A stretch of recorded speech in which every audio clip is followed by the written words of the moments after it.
Olá! Elas são inclusivas, sustentáveis, tecnológicas, seguras, planejadas, sem engarrafamentos, contam com serviços compartilhados e estão livres dos principais problemas de uma cidade tradicional. Parece um sonho, não é? No fórum de hoje vamos falar sobre as cidades inteligentes, conhecidas também como Smart Cities. No Brasil, Juazeiro do Norte, no Ceará, é o primeiro município do país a aprovar uma lei relacionada a cidades inteligentes. Vamos ver.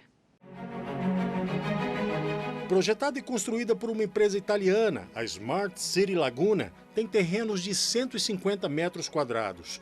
Os moradores contam com um aplicativo que funciona como um painel de controle do bairro. Por meio dele, é possível ter acesso a imagens em tempo real das áreas públicas e troca de serviços. Lâmpadas de LED, drenagem do solo e rede de água e esgoto são pensadas para agredir menos o meio ambiente. Áreas de serviços e comércios são pensadas para que os moradores não precisem se deslocar por muito tempo. A cidade foi projetada para abrigar 25 mil habitantes. E para debater o assunto, estão conosco aqui no estúdio Ana Paula Bruno, doutora em Arquitetura e Urbanismo, analista de infraestrutura e coordenadora geral de apoio à gestão regional e urbana do Ministério de Desenvolvimento Regional. E Vitor Carvalho Pinto, doutor em Direito Econômico e Financeiro e consultor legislativo do Senado Federal em Desenvolvimento Urbano. Sejam bem-vindos ao Fórum. Muito obrigada pela presença de vocês. Ana, bom, o que eu disse no início do programa parece até um sonho, né? Uma cidade inteligente, tudo certinho, tudo conectado. Mas o que de fato uma cidade precisa para ter essa conotação inteligente? E aí eu aproveito para te perguntar também se aqui no Brasil a gente tem esse conceito tão pré-formatado assim. Bom, muito obrigada pela oportunidade de falar sobre esse assunto. Aqui no Brasil a gente está vivendo nesse momento um processo de consolidação de um conceito, de uma visão nacional sobre cidades inteligentes. Não só no Brasil como no mundo, quando a gente tem uma conversa e com interlocutores sobre cidades inteligentes, é muito difícil a gente ter consenso sobre o que a gente está falando. Em termos gerais, a gente pode dizer que as cidades chamadas inteligentes são aquelas cidades em que há tecnologia da informação e comunicação para melhorar os processos urbanos, mas a gente gosta sempre de colocar os cidadãos, as pessoas no centro. Então, sempre que a gente fala numa cidade inteligente, a gente está buscando essa dimensão da cidade boa para morar, boa para viver, em que os serviços são facilitados, em que a vida é facilitada para os moradores. Isso é um grande desafio para a gente aqui no país, enfim, porque a gente tem muita desigualdade para superar nas nossas cidades. Vitor, e como que o governo pode ajudar nesse processo, né, na elaboração de legislações, normatizando as questões para que isso aconteça de uma forma mais célere? Como a Ana Paula falou, o conceito de cidades inteligentes ainda é embrionário, né? Uhum. No mundo jurídico, ele é mais embrionário ainda, porque o direito sempre vem um pouco a reboque da sociedade, né? Mas o que a gente pode dizer é que todas essas tecnologias têm um enorme potencial para melhorar a vida das pessoas, né? Muito do que nós estamos falando as pessoas já conhecem, já estão nos seus celulares, né? Quando elas usam um navegador, por exemplo, associado ao GPS, para saber o melhor trajeto para chegar a determinado lugar, qual é a melhor combinação de transportes coletivos que ela tem que usar para chegar a algum lugar, né? Quando a pessoa é multada, né? Por exemplo, por um radar, tudo isso é um mecanismo inteligente, né? Então são coisas que aos poucos as pessoas já conhecem, já estão aí e tende a se acelerar esse processo. Então, mas do ponto de vista jurídico, na verdade é um conjunto de desafios se colocam. Então, eu diria que a primeira coisa, o que os governos têm que criar uma espécie de plataforma comum para que todas essas tecnologias conversem entre si. Porque todas elas estão gerando informação e depois trabalhando essa informação para produzir informação de uso do usuário, das pessoas, né? Então, é preciso criar uma plataforma comum que essas tecnologias conversem uma com a outra. E, de outro lado, proteger o cidadão com relação a certos perigos que podem acontecer. Por exemplo, a questão da privacidade. Né? Grande parte das informações são geradas pelo próprio cidadão, quando ele está usando o celular dele, quando ele está numa rede social. Né? E essa informação tem que ser protegida. Né? As pessoas não querem ser devassadas na informação que produzem. Nós temos ainda desafios do ponto de vista da segurança. Né? Você imagina um hacker, por exemplo, conseguir acessar um sistema desses e começar a mudar o trajeto dos ônibus, os semáforos do trânsito. Né? Quer dizer, então, é uma questão muito séria do ponto de segurança pública, até de segurança nacional, né? Proteger esses sistemas todos que estão sendo criados. Então, nós temos problemas que tem que a União cuidar, tem problemas que os estados têm que cuidar, principalmente nas grandes metrópoles, né? E as questões mais locais, que são os próprios municípios que têm que cuidar.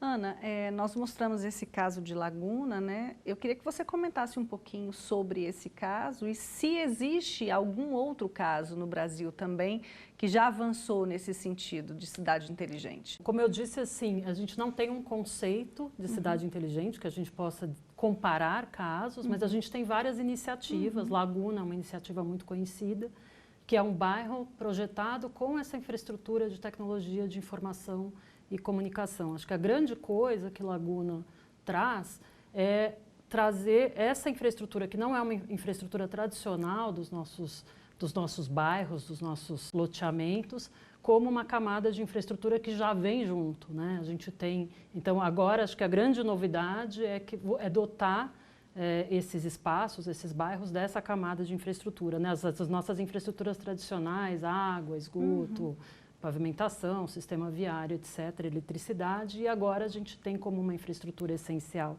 que de fato muda as nossas vidas e a gente precisa pensar nelas e ter elas à disposição, que são essas infraestruturas de tecnologia de informação e comunicação. Por outro lado, né, o fato da gente embarcar esse tipo de infraestrutura nesses espaços não faz com que as nossas velhas preocupações desapareçam, por exemplo.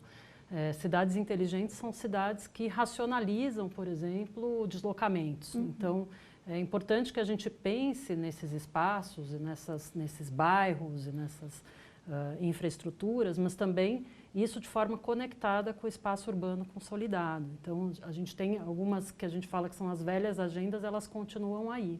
Né? Então, a gente continua tendo cidades congestionadas, a gente continua tendo pessoas que moram muito longe, que precisam fazer deslocamentos diários muito grandes, e isso tudo precisa estar junto desse debate da tecnologia da informação e comunicação. Isso é muito importante a gente não dissociar a tecnologia de informação e comunicação e as soluções que elas podem trazer, considerando tudo que o Vitor falou aí também dos impactos, que também a gente tem que tomar um pouco de cuidado, junto com essas questões que ainda são questões desafios para a gente aqui. Né? O que foi mencionado também sobre a cidade o município de Juazeiro do Norte, do ponto de vista de legislação, o que o município fez e que tem sido aí usado como referência, exemplo, é uma legislação municipal que abre um ambiente de teste de inovação, na verdade. Então, é um ambiente regulatório no nível municipal que permite que algumas inovações possam ser testadas na cidade e serem não só testadas, mas implementadas. Né? Então, é aí um momento em que a gente está vivendo, como disse o Vitor também, a legislação, né, e o mundo jurídico, ele sempre vem atrás ele vem a reboque, e a gente está vivendo exatamente esse momento em que a gente começa a entender um pouco os impactos da tecnologia, da informação e comunicação no território, porque isso chega no território, e o que precisa ser regulado no nível municipal e o que precisa ser regulado em nível nacional. Enfim, a gente avançou já, mas ainda tem muito para fazer. Bom, nós temos essa legislação específica, né, que acredito que seja um ponto de partida para quem construiu esse bairro, né? E como ficam os planos diretores, Vitor? Existe uma possibilidade de modificação? Deveria haver novas legislações para comportar, né, esse novo conceito? Olha, eu acho muito oportuna a sua pergunta, porque nós temos que entender o seguinte, nós sabemos da desigualdade no Brasil em geral, né? Mas um aspecto dessa desigualdade é a enorme grau de subdesenvolvimento tecnológico institucional da imensa maioria dos municípios brasileiros, né? Então, nós temos alguns poucos municípios que já têm a tecnologia da informação, essa que nós trabalhamos nos nossos escritórios, né, privados, né? Mas até hoje existe muito município que não tem uma base de dados imobiliária, por exemplo, né? Não tem um zoneamento georreferenciado, né? Que é tudo feito em papel ainda, né? Então, nós estamos num estado assim, absolutamente primitivo na grande maioria dos municípios. Eu acho que essa ideia das cidades inteligentes pode, talvez, permitir que a gente queime algumas etapas, né? Quer dizer, se a gente conseguir ter alguma tecnologia não muito sofisticada, mas de fácil aplicação, que talvez a própria União pudesse oferecer para os municípios, né? E, de repente, ele saía desse estado totalmente primitivo e já entrava vamos dizer, com software de planejamento urbano, né, de georreferenciamento, de cartografia, já mais avançado, né? Um outro aspecto que eu acho muito importante é que, vamos dizer, as cidades inteligentes, elas, para explicando um pouco para o espectador, né, ela tem sensores. Então, ela está produzindo informações que normalmente seria difícil a gente obter de outra maneira. Então, os celulares das pessoas são sensores, né? Mas podem ser colocados outros sensores na cidade. Por exemplo, sensores de calor, sensores de umidade, sensores de poluição, né? Nos dutos de água, por exemplo, sensores para ver se está de pressão, para ver se está vazando água, né? Sensores do trânsito, né? Medindo o fluxo dos carros, as pessoas, até que ponto elas estão ou não circulando pelos espaços públicos, né? Então, todas essas informações, elas podem gerar indicadores, né? E esses indicadores atualizados em tempo real. Quer dizer, então, o potencial, vamos dizer, para a democracia também é muito grande. Na medida que todas essas informações e os indicadores forem tornados públicos, né, a gente vai poder ter as pessoas consultando pelo celular ou pela internet como é que está a poluição hoje no meu bairro, né? Como é que está o congestionamento hoje no meu caminho para o trabalho, né? Então, e isso são coisas que o plano diretor tem que incorporar, né? Porque o objetivo dele é justamente influenciar esses indicadores. Então, eu acho que assim, é um potencial muito grande, né? Eu acho que é preciso também um pouco padronizar, né? No caso aqui de Laguna, como foi mostrado, né? É uma empresa privada que fez um loteamento e implantou essa tecnologia. Mas nós precisamos que ou os planos diretores ou outros instrumentos de urbanismo, né, criem uma certa padronização para que um bairro implante uma tecnologia que converse com a tecnologia do outro bairro e com a tecnologia das redes centrais das cidades e dos serviços públicos, né? Então, algum tipo de padronização tem que ser feita para que essa informação circule, né, e possa ser somada, né, criar indicadores globais. Quer dizer, algum tipo de padronização que as informações conversem entre si, mas, de outro lado, deixando a inovação prosperar. Bom, sobre esses desafios e sobre essa sequência de padronização e o que está sendo feito na prática, a gente conversa daqui a pouco, porque agora a gente parte para um breve intervalo. Não saia daí, a gente volta já já.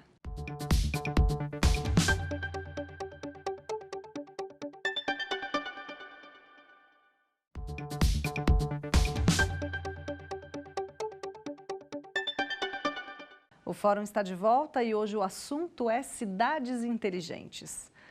Ana, existe uma agenda de atuação do Ministério, de interlocução com outros setores da sociedade para que justamente ocorra essa padronização, né, e essa reunião de exemplos que estão dissipados pelo Brasil no momento?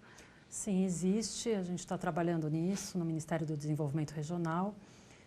A gente entendeu, na verdade, que existem diversas iniciativas no país, tanto no nível federal, né, carregadas por órgãos do governo federal, como por prefeituras, setor privado, enfim, diversos agentes e diversos atores trabalhando sobre esse tema, mas que a gente não tinha ainda sentado para conversar sobre isso e para construir convergência entre essas iniciativas, né?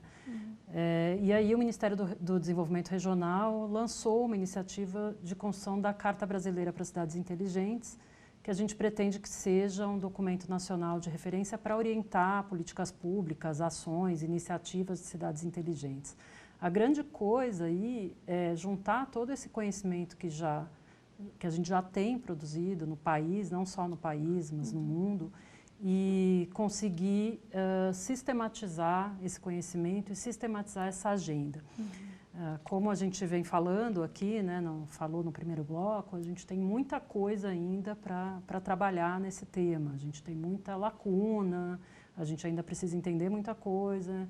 Então, esse processo é um processo de reunir o que a gente já tem, organizar esse conhecimento e perceber onde estão essas lacunas e de quem são as competências. Então, quem tem que fazer o quê para que o Brasil possa caminhar mais rápido no sentido de ter um território inteligente, né, em várias escalas, considerando toda a diversidade que a gente tem no nosso país, diversidade regional, a diversidade de municípios. O Vitor aponta uma questão muito relevante para a gente, porque quando a gente faz a conexão com o território, a gente justamente está falando dessa diversidade de municípios, por exemplo. Então, prefeituras que, de fato, não têm, talvez, uma página na internet com os seus conteúdos. E como que a gente chega nesses lugares, como que a gente chega nessas municipalidades e consegue dar o salto. E aí a gente está falando justamente numa modulação dessa agenda, né? Ela não é a mesma agenda para uma metrópole de São Paulo e para um município pequeno do interior do país. E aí o governo federal tem, né, e o Ministério do Desenvolvimento Regional, que tem a competência para trabalhar com o tema de desenvolvimento urbano, tem que apoiar esses municípios para que eles se desenvolvam de acordo com as suas características, com medidas que são simples no início, né? A formação dos seus cadastros municipais, as suas cartografias, como o Vitor já veio apontando, até a gente embarcar tecnologias mais sofisticadas que melhorem os serviços públicos. Então, é um pouco isso, é uma agenda de convergência de iniciativas para a gente poder avançar num ritmo mais condizente com o que as próprias tecnologias da informação e comunicação colocam para a gente, né? Tudo muito acelerado e a gente não pode perder tempo. E aí, Vitor, o papel das políticas públicas são importantíssimos, né? Sem dúvida. Eu acho que desde a política pública para fomentar essas tecnologias, mas também as políticas públicas que já existem e precisam incorporar essas tecnologias, né? Você vê, por exemplo, a questão da infraestrutura. Nós normalmente projetamos infraestrutura com relação a uma demanda de pico, né? Quer dizer, aquela situação em que existe um risco de faltar água ou energia, etc. E depois essa infraestrutura ela fica ociosa por grande parte da vida dela, né? Mas essas tecnologias permitem, vamos dizer, se elas forem incorporadas na política pública, né, dar uma orientação para o usuário. Quer dizer, o usuário saber que em determinados horários as coisas estão mais escassas, então o preço tem que subir, né? O usuário saber que determinados caminhos vão congestionar, né? Então, quando o usuário tem essa informação, ele também se adapta. E, ao se adaptar, ele distribui melhor essa demanda ao longo do tempo, né? E permite a gente economizar muito em investimento de infraestrutura, por exemplo. Mas eu acho que o potencial que a gente está falando é muito maior, vamos dizer assim, do que simplesmente uma comodidade, né? Nós estamos falando realmente de você... Aí é realmente inteligência mesmo. Quer dizer, você, em vez de gastar um dinheiro enorme para fazer alguma coisa que você não sabe muito bem no que vai dar, né? Você, hoje em dia, vai poder projetar de maneira muito mais customizada. Quer dizer, você vai fazer só o necessário, né? Ana, não é tecnologia por tecnologia, né? O governo, né, o trabalho de vocês nesse momento tem fortemente essa preocupação de fazer com que isso chegue para todo mundo e que isso não fique centralizado em locais distantes?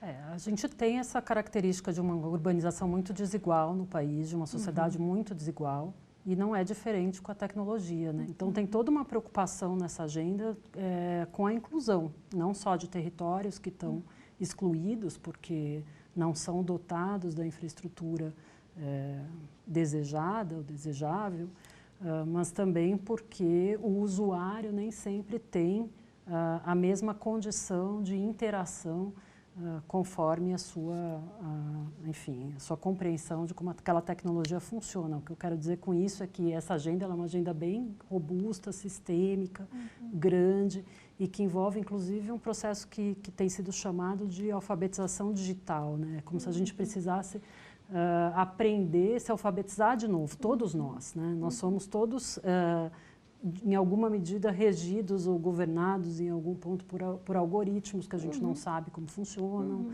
como que eles foram codificados. A gente tem muita dificuldade de interagir sem ser de uma forma passiva com essa tecnologia. Então, isso também é uma agenda bem importante, principalmente para gerações futuras, né? E nesse processo, há interlocução com outros exemplos fora do Brasil, inspiração? Claro que a gente tem um cenário muito exclusivo, né? Mas existe interlocução com outros governos? Sim, o governo nacional, o governo brasileiro, está fazendo tanto uma interlocução horizontal, né? O Ministério do Desenvolvimento Regional com outros ministérios, com o nível local e também com experiências internacionais, buscando não só experiências de países desenvolvidos, né, que já têm uma relação com a tecnologia talvez um pouco mais madura do que a nossa ou menos desigual, mas também com países em desenvolvimento que têm questões de urbanização parecidas com as nossas, porque nós ainda temos déficits muito importantes em questões muito básicas, né? A gente tem déficit de saneamento, de habitação, a gente tem uma série de questões e a gente lida com tudo isso, então, com essa nova componente que transforma tudo, que é a componente da tecnologia. O Vitor falou uma coisa que eu acho que é bem relevante, que é a gente também trazer a tecnologia para dentro das políticas já existentes, né? Então, para as políticas setoriais, por exemplo, fazer essa reflexão, o que a gente pode ganhar com a introdução de tecnologias nas políticas públicas clássicas, aí, as políticas urbanas clássicas, saneamento, habitação, mobilidade, e tem muitos exemplos aí, né? O tema da mobilidade é um que é muito, é fácil a gente perceber, né? Todo o tema do compartilhamento, então, acho que todo mundo já viu bicicletas compartilhadas, agora patinetes compartilhados, e agora a gente começa a falar em carros compartilhados, enfim, então tem toda uma transformação que a tecnologia traz no modo de viver a cidade e que pode, sim, racionalizar recursos e melhorar essas questões que são questões da nossa urbanização.